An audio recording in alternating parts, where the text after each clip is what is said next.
Bonjour, bonjour bien-aimés dans les Seigneurs. Notre Dieu est bon, il est redoutable. Alléluia. Nous sommes le 24 décembre. C'est le jour où, c'est vrai, c'est Noël. C'est Noël, c'est le dimanche de Noël. Déjà demain, c'est le 25. Le 25, aujourd'hui, il y a des réveillons de Noël. Les familles se retrouvent ensemble. Les enfants reviennent voir les parents pour qu'ils puissent fêter ensemble. Mais Noël, j'ai été touché par ces messages. Ces messages, c'est mon pasteur qui a partagé ça à l'église ce matin. Je vais juste faire vraiment les résumés. Ce que moi j'ai compris, c'est quelque chose qui m'a vraiment touché. J'ai dit, écoutez, je vais les partager aussi avec les bien-aimés qui nous suivent sur Facebook, sur YouTube. Que Dieu vous bénisse. Nous allons prier. Éternel Dieu notre roi, nous te rendons grâce pour ton amour qui est au-dessus de tout. Merci Seigneur pour ta fidélité. Merci Seigneur Dieu de gloire, car ton amour est grand. Alléluia. Merci pour tout ce que tu as accompli pour nous à la croix de Golgotha. Jésus-Christ, gloire à toi, Éternel, car au travers de Noël, tu nous as appris. Éternel, tu es venu te sacrifier. Tu nous as donné ta vie, Jésus-Christ. Et tu nous as libérés. Tu as fait de nous tes enfants. Laisse que l'honneur monte à toi, les souverains sacrificateurs, les dieux véritables. Merci Seigneur Jésus-Christ. Amen. Amen, amen. Bien-aimés dans le Seigneur, je ne serai pas long. Écoutez, Noël, aujourd'hui, c'est les cadeaux. Les magasins, c'était plein. Vous avez fait les magasins, vous avez vu. Noël, pour vous, c'est quoi? C'est les cadeaux qu'on doit offrir aux enfants. C'est les cadeaux que nous devons recevoir. Noël, c'est quoi? Aujourd'hui, même les gens qui ne croient pas en Jésus-Christ, même les gens qui ne croient pas en Jésus-Christ, mais ils fêtent Noël. Parce que c'est Noël, il faut faire les sapins, il faut aller chercher les cadeaux, il faut... Noël, une fête, comment dire, une fête pour faire de l'argent aux commerçants. C'est une fête, comment pour chacun de nous. Bien aimé, dans la Bible, il y a déjà quelqu'un, au fait, par les faits, ce qui s'est passé, ça nous, il parlait déjà, au fait, quelque part de Noël, ou du message de Noël. Noël pour vous. Dans 1 Samuel 16, de 1 à 13, c'est l'histoire de Samuel que Dieu envoie pour oindre David. Et quand Samuel va poser la question à Dieu, mais quand Saül l'apprendra, mais il va me tuer, qu'est-ce que je vais faire? Dieu lui dit, tu vas lui dire que tu es allé pour offrir un sacrifice. Tu viens pour offrir un sacrifice. Alléluia. Jésus-Christ est venu pour se sacrifier. Voilà Noël. Jésus-Christ vient. Il s'est sacrifié pour que toi et moi nous soyons sauvés. Les enfants d'Israël devraient avoir un roi selon le cœur de Dieu. Devraient avoir un roi qui les amène devant Dieu. C'est lui qui combat les combats de l'Éternel. C'est lui qui rapproche les cœurs des enfants d'Israël au véritable Dieu, les dieux d'Israël. Alors, les enfants d'Israël devraient avoir ces rois-là, pas les rois selon les cœurs des hommes, parce que les hommes avaient demandé les rois comme les autres nations. Dieu a permis que Saül soit là, mais ça s'est vu que c'était un roi selon les cœurs des hommes. Dieu a permis, bien aimé dans le Seigneur, mais Dieu a cherché, il a retrouvé l'homme selon son cœur. Il est venu pour faire les sacrifices. Et c'était où? C'était à Bethléem. Et à Bethléem, un jour, il y a les anges. Les hommes n'ont pas posé la question, votre arrivée, qu'est-ce que ça signifie? Nous apporte-t-il quelque chose d'heureux? À l'époque, dès que Samuel arrive, les sacrificateurs, les gens qui étaient là, ils ont dit, ton arrivée annonce-t-elle quelque chose d'heureux? Il y a des arrivées qui annoncent des choses heureuses. Il y a des arrivées aussi qui annoncent des choses malheureuses. Alors, les anges sont venus pour annoncer la bonne nouvelle. Un sauveur nous est né, un enfant nous est né. On l'appellera l'admirable conseiller. Ésaïe l'avait déjà dit. Et là, à cette époque-là de la naissance de Jésus, c'est les anges qui vont annoncer la nouvelle. Bien-aimés dans le Seigneur, donc par Noël, nous voyons les sacrifices que Jésus-Christ est venu avec une bonne nouvelle. Ton arrivée, Jésus-Christ, annonce-t-il quelque chose d'heureux? Oui, mes enfants, mon arrivée, nous dira Jésus-Christ, annonce quelque chose d'heureux, parce que je viens me sacrifier pour vous. Jésus-Christ s'est sacrifié pour nous. Voilà Noël, bien-aimé dans le Seigneur. Noël, Qu'est-ce que Noël nous apporte? Par les sacrifices de Jésus, nous voyons l'œuvre de la croix. Nous voyons qu'à la croix, Jésus-Christ est mort pour toi, pour moi. À la croix, le sang a coulé. À la croix, bien-aimé dans le Seigneur, la victoire a été donnée. Amen, amen. À la croix, les diables et ses acolytes ont été vaincus. Ils l'ont vaincu à cause du sang de l'agneau et à cause de la parole de leur témoignage. À la croix, bien-aimé dans le Seigneur, Jésus-Christ a vaincu les principautés, les autorités. Il les a livrés publiquement en spectacle, en triomphant d'elle par la croix. Jésus-Christ s'est sacrifié. Noël, Noël, Jésus-Christ qui est venu. Ce n'est pas ce petit bébé qui est né dans une crèche, mais Jésus-Christ en tant qu'homme, 100% à cette époque. Jésus-Christ aussi Dieu. Alléluia. Dieu aussi 100%. Bien-aimé, Jésus-Christ n'est plus dans une crèche. Jésus-Christ est roi. Il est Seigneur. Il est assis dans toute sa puissance, dans toute son autorité. Mais il est venu pour que toi et moi, nous soyons sauvés. Alléluia. Voilà Noël, bien-aimé dans le Seigneur. Jésus-Christ est venu. Il est venu pour faire quoi dans ta vie? Il apporte quelque chose d'heureux. D'heureux, c'est qu'il a apporté. Bien-aimé dans le Seigneur, le sacrifice de Golgotha, il est venu pour mourir à la croix de Golgotha pour toi et pour moi. Jésus-Christ est mort, alléluia, pour nous donner la vie et nous devons vivre cette vie. Dans Jean 1, de 12 à 13, qu'est-ce que la Bible nous dit? Elle est venue la parole qui s'est fait chair. Au commencement était la parole. Déjà Jean 1, le premier chapitre. Au commencement était la parole. La parole était avec Dieu. La parole était Dieu. La parole est venue. Les siens ne l'ont pas reçue. Mais à tous ceux qui croient en elle, la parole, elle a donné la parole, le pouvoir de devenir enfants de Dieu. Voilà Noël. Par Noël, nous sommes devenus enfants de Dieu. Par Noël, Jésus-Christ a fait de nous de nouvelles créatures. Par Noël, bien-aimé, à la croix, Jésus-Christ s'est dit, Père, tout est accompli. Tout est accompli. Père, pardonne-leur, car ils ne savent pas ce qu'ils font. À la croix, nous avons reçu notre pardon. À la croix, alléluia. Samuel dit, je viens pour offrir un sacrifice à l'Éternel. Alléluia. Et le sacrifice a été fait. Samuel va demander au peuple de se sanctifier. Nous sommes toujours dans 1 Samuel au chapitre... Nous sommes dans 1 Samuel chapitre 16. Le Samuel va demander au peuple de se sanctifier parce qu'il devrait offrir un sacrifice. Bien-aimé, par l'œuvre de Golgotha, Jésus-Christ nous a sanctifiés par son sang et le Seigneur veut que nous puissions être pur pour lui. C'est pourquoi il nous appelle à la repentance. Et moi, je vois dans la Bible, Jésus-Christ appelle toujours le peuple d'Israël à la repentance. Dieu nous appelle à la repentance. Nous devons nous repentir, enfin nous approcher encore plus de lui pour vivre dans la sanctification, dans la sainteté. Alléluia. Et Samuel, quand il voit Eliab, il dit certainement c'est lui que Dieu a choisi. Dieu lui dit non, ne regarde pas sa taille, je l'ai rejeté. Bien-aimé, l'arrivée de Jésus-Christ, c'est pour que nous changions la mentalité, pour que nous ne puissions pas voir les choses mondainement, selon la chair, de façon mondaine, selon la chair, mais que nous puissions voir les choses selon lui, voir les choses telles que lui, il les voit. Et comment Jésus-Christ voit les choses? Quand il nous regarde aujourd'hui, il nous regarde au travers de son sang, il sait que c'est un peuple acquis, un peuple qu'il a racheté. Nous sommes un peuple racheté. Bien-aimé, son sang coulé, c'est pour que toi et moi, nous puissions vivre dans la sanctification. L'œuvre de Golgotha, Noël bien-aimé, c'est la sanctification que Dieu nous demande. Alléluia. Dieu nous demande la sanctification. Ne regardez pas, au fait, sanctifiez-vous. Samuel va dire aux enfants d'Israël à l'époque, pour les sacrifices, les enfants d'Israël ne devraient pas manger ces sacrifices en étant dans la suie. Bien-aimés, les sacrifices de Jésus, l'œuvre de Golgotha, doit nous sanctifier. Il nous sanctifie, en fait que nous puissions nous approcher de ces dieux, et la suie nous sépare de ces grands dieux, parce que l'œuvre qu'il a accomplie à la croix, c'est pour notre sainteté. Parce que lui-même est saint. Nous n'allons pas nous approcher de lui dans la suie. Alléluia. C'est vrai, hein? Nous ne pouvons pas nous approcher de lui dans la suie.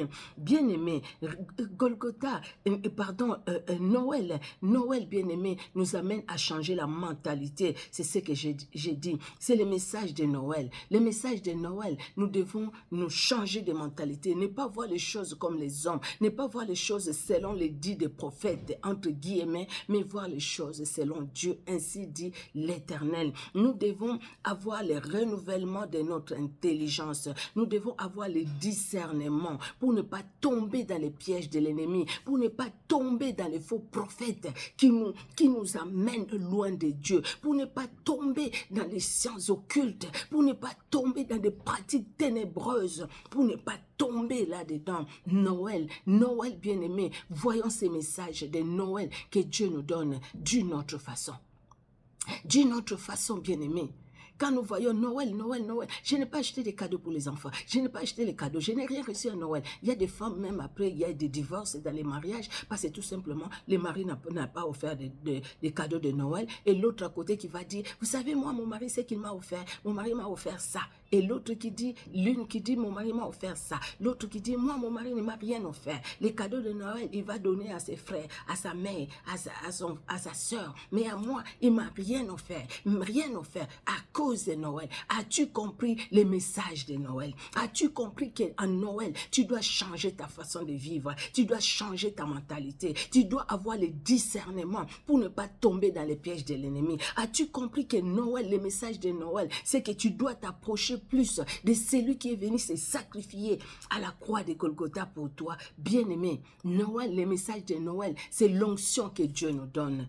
Alléluia. Dans 1 Jean 2, des 20 à 27, surtout le verset 27, la Bible nous dit que l'onction nous donne la connaissance, parce que l'onction nous enseigne. L'onction nous enseigne, bien-aimé, sur ce que nous ne connaissions pas. 1 Jean 2, verset 27, l'onction nous enseigne.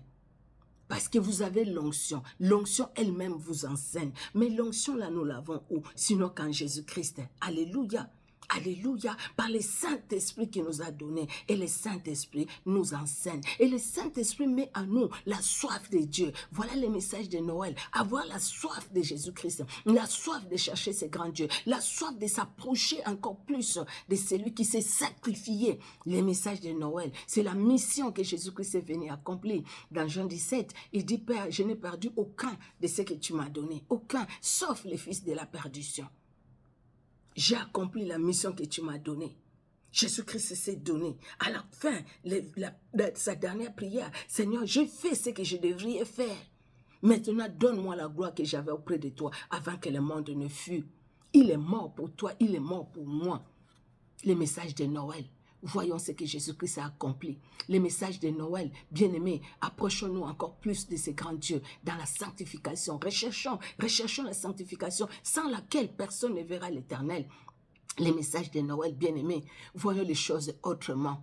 Ne croyons pas que la vie de prière, la vie chrétienne, c'est le fait d'aller à l'église. Mais la vie chrétienne, c'est le fait d'avoir une intimité personnelle avec celui qui est mort, celui qui s'est sacrifié pour toi et pour moi. Les messages de Noël. Les messages de Noël, bien-aimés dans le Seigneur, c'est savoir que je dois avoir le Saint-Esprit à moi. Je dois laisser le Saint-Esprit agir dans ma vie. Les messages de Noël, c'est le Saint-Esprit qui nous aide. Les messages de Noël, bien-aimés, c'est qu'il y a quelqu'un qui est venu pour chercher mon bien. À l'époque, comme l'histoire de Néhémie, Néhémie 4, de 1 à 2, bien-aimés.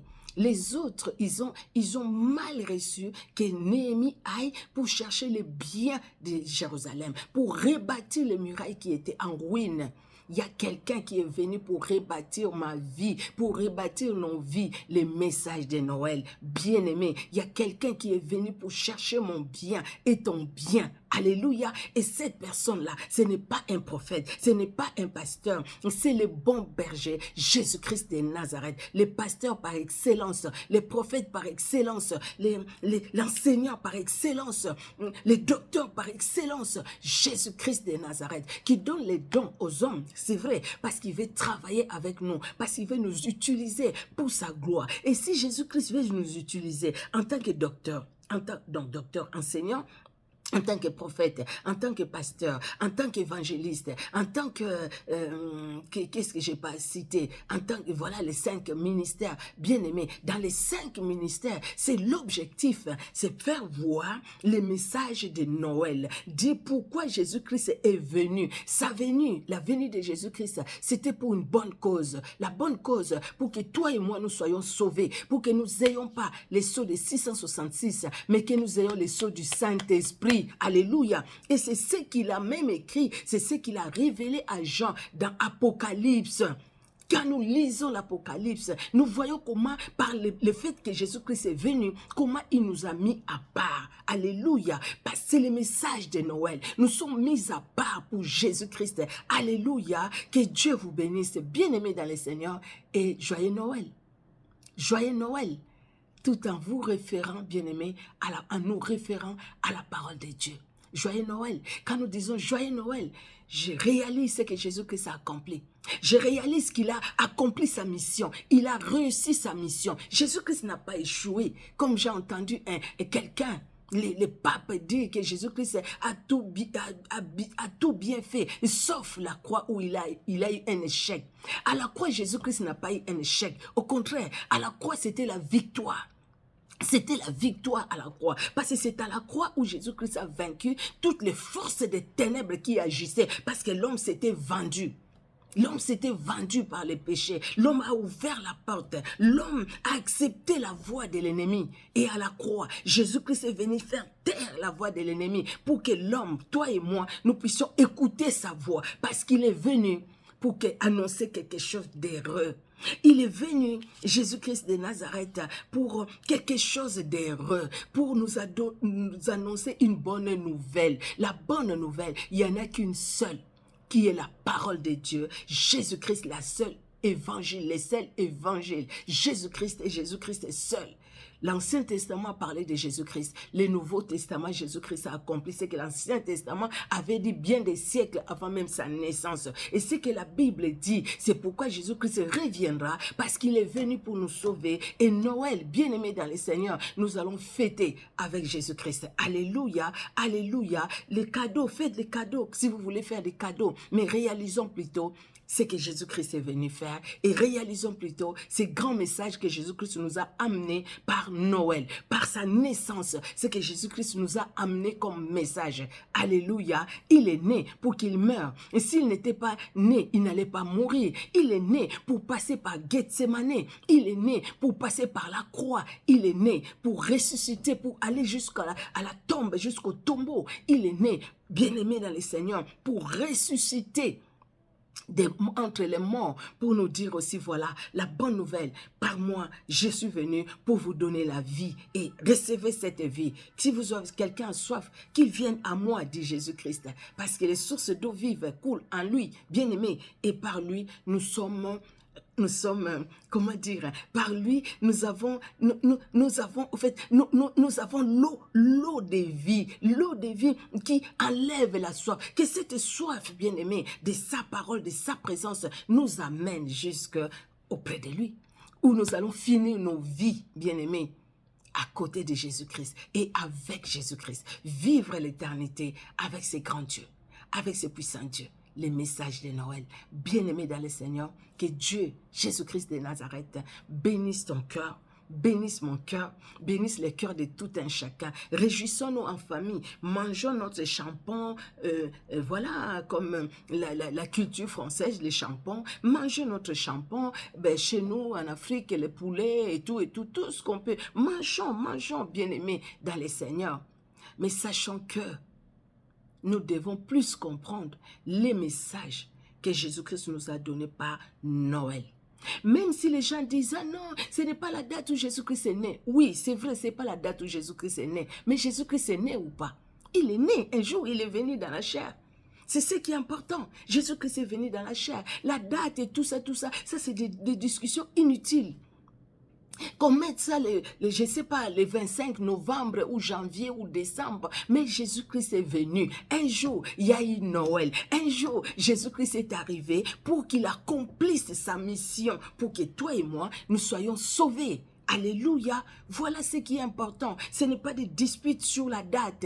Non, pour moi, je trouve que ce n'est pas important les disputes sur la date. Les gens qui ont mis cette date, ils ont étudié à peu près. C'était à quelle époque, à peu près. Ils ont mis cette date-là, que ce soit les catholiques ou de quoi ça, de quoi. Non, ce n'est pas ça le problème. Mais le grand problème, il y a eu Noël ou pas. Jésus-Christ est né ou pas. Jésus-Christ est né. Jésus-Christ s'est sacrifié ou pas. Jésus-Christ s'est sacrifié. Jésus-Christ a vaincu les diable ou pas, Jésus-Christ a vaincu le diable. Jésus-Christ est mort ou pas, Jésus-Christ est mort. Il est ressuscité ou pas, il est ressuscité. Jésus-Christ nous appelle à la sanctification ou pas, il nous appelle à la sanctification. Jésus-Christ nous a donné le Saint-Esprit ou pas, il nous a donné le Saint-Esprit. Mais pour qu'il nous fasse tout cela, il a fallu qu'il naisse.